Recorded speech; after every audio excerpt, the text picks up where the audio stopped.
you've had quite a full day, Mr. President. I was going to say we sort of knocked Watergate out tonight, didn't we? Well, geez, I guess we knocked it off to I was just talking to Henry. He said you'd called him, and Henry did a superb job. And God, he was. But the point is that God, my God, and of course we were already strong in Kentucky and West Virginia, but they of course think peace is here. Well, everybody all over the country does, Mr. President. Does it? You know, it is a few weeks off, but and there's still some rough edges here that you'll scream about something, and the North Vietnamese will walk out a couple of times, but we now we in effect have the agreement all out there, and well, the beauty of it was that the North Vietnamese put it out. There was no way for us to do this, and I just think it was heaven sent the way it happened, and Henry handled it. And two, it's heaven sent that we didn't have an agreement. That's right. Yeah, on all counts. So nobody can say politics. That's right. On all counts. It's perfect. That's right. I mean, and the president's holding out to get everything nailed down and battened down before you agree to anything, and that's good. We look tough and hardline, and the North Vietnamese look like they're coming to us. It's just, my God, and old George McGovern looks like he swallowed his lunch and has a very bad case of indigestion when he was out tonight. He looked pretty feeble. Of course, there isn't a hell of a lot he can say. But it could not have turned out better. And as a matter of fact, the very group that are most excited about this, Schultz called me. He was out at the University of Chicago. Schultz types, yeah. Yeah, Schultz types. And he said, my God, he said, they're just ready to start parades and people dancing in the streets. And there's real euphoria. And I had a call from Boston and the same thing, and Bradshaw from Chicago. A hell of a reaction in the country. I think people are very excited over it. But those are the very people that if Watergate were having any effect, which I question, but if it were having any effect at all, that's the place it would have some effect. Well, even if it's having effect, there's not a goddamn thing we can do about it. Oh, that's no, our problem. My God, this just overrides it so totally, Mr. President. But I mean, if it were having any effect, assume it were, it would be with the high-income college graduate suburbanites. Right. And those are the very people who are now just going wild over the Vietnam story. And the way in which it's being played on the networks. They just took over the three networks, and they played it relatively straight, I understand. They played it very straight, and in fact, it's pretty hard not to. That's right, and they played it very positively. And then CBS had an hour special on it. They ran all of Henry's press conference. Did they? Well, between 8 and 9, and then Great. Gronsky, Seide, Rowan, and oh boy, what a murderer's row. Oh, awful. One other. Let's see. One other son of a bitch.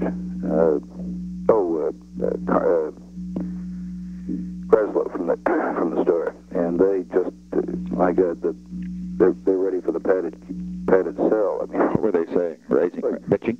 No. I must say, Seide was to give the son of a bitch his credit, was saying that we had done a tremendous job and that this was a great settlement. Rowan and Gronsky were saying, well, the communists are going to take over anyway. What difference does it make? You know, they couldn't give us credit for anything, no matter what we did. And Lissagor would just look like a fellow who was... he's sick, huh? Yeah, he was just ill. I mean, he was just all through. And they were all grudgingly saying how you'd pulled it off. And... a couple of them took the line of, well, maybe this will help McGovern because he's been on the side of... Rowan said, maybe this will help McGovern because he's been on the side of ending the war. And they all said, oh, no, McGovern is all through. Did they? Yeah. This is silly that he's been on the side of ending the war. He was, of course. The line I used in Kentucky, I said, we have made progress, a significant breakthrough. I didn't go all as far as Henry did about the pieces in hand. I just said, based on what the progress we've made, I am confident that we will achieve our goal, which is peace with honor and not surrender. Shit, they take the roof off. Well, I saw you, the 11 o'clock news, local news, which I assume is a network feed, had you at Huntington on the steps of the airplane with Arch Moore down a few steps. And when you said that, peace with honor and not surrender, God, there was a hell of a response. It was great footage, marvelous footage. It was profile. Cameras had you at a profile. And it was very good, and your words were excellent. That was, I hope that... Of course, at the rally, you which is a little late, I guess, for the feed. It was something. What? God, they had 3,000 inside and 30,000 outside. It was the guy. 50,000? Yeah, on the streets. Holy smokes! In a town of 50,000. Well, I think you may find a hell of a reaction in Ohio and Chicago, Mr. President. I think that. Yeah, there'll be nitpicking between now and then, Chuck. You understand there'll be nitpicking. There'll be rumors that, well, the South Vietnamese may be bitching, and we don't know whether this is going to, and the North Vietnamese I don't know. You know what I mean? Things like that. But what's your reaction to that? No, that isn't important. My reaction to that is that people believe now that the war is going to end. They believe that it really is over. That we are getting out on an honorable basis. That we haven't quit. That we accomplished. Henry did mention the May 8th thing. See that? He mentioned. Oh God, he handled that extremely well. And then, of course, he had a background later, which Scally worked with him on, and it was very, very well done. No, and Edwards played all of that straight. As a matter of fact, I think the second wave of this will hit people with even more force, perhaps, than it did today. I think there's going to be a hell of a feeling when people start thinking about the prisoners coming home before Christmas. And, right.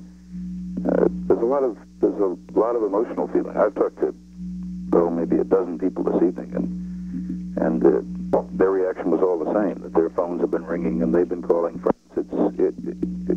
By tomorrow, you're going to find that there's a hell of a feeling in the country that is set in. And even these jackasses on TV tonight, the Washington reporter, opinion maker, so-called, were saying, well, kind of grudgingly, well, this is the election and this is it. But the election was over long for this. But they were saying, well, you got to kind of hand it to him. He deserves it. This is what he said he was going to do, and he did it. And they said that? Yes, sir.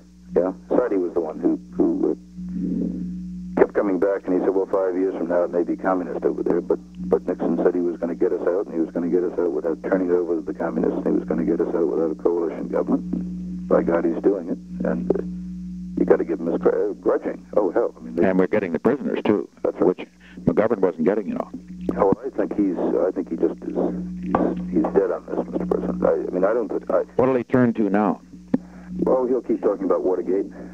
But how, you know, if we get a positive reaction on this, people aren't going to appreciate us talking about Watergate at this time. It's beginning to be I don't know. Just as I told you, there's beginning to be a little bit of kickback to it. I told you yesterday I was beginning to get a feel of it. Today I got a lot more of it. Schultz told me that he got a hell of a lot of it in Chicago. He was on I don't know, it was 45 minutes or an hour radio program, phone in. Not one single question. And then he went out to Ed Levi's, president of Chicago University. Levy. Oh, yeah, I know. Yeah, he's... Went out to his house for dinner, and he said he and his wife were just incensed over the fact that they were carrying this too far. The editor of Barron's called in today. Well, of course, that's what did he say? Right-wing publication, but I know him. He's a good man. Wants to do a scathing denunciation of the Democrats for all of their dirty politics, because he said this is just too far. They're smearing. The Wall Street Journal today had just a little touch of that in their editorial, but maybe this, maybe the Democrats are pushing this a little too far. We're beginning to get this, that they're overplaying it. People are getting a little bit sick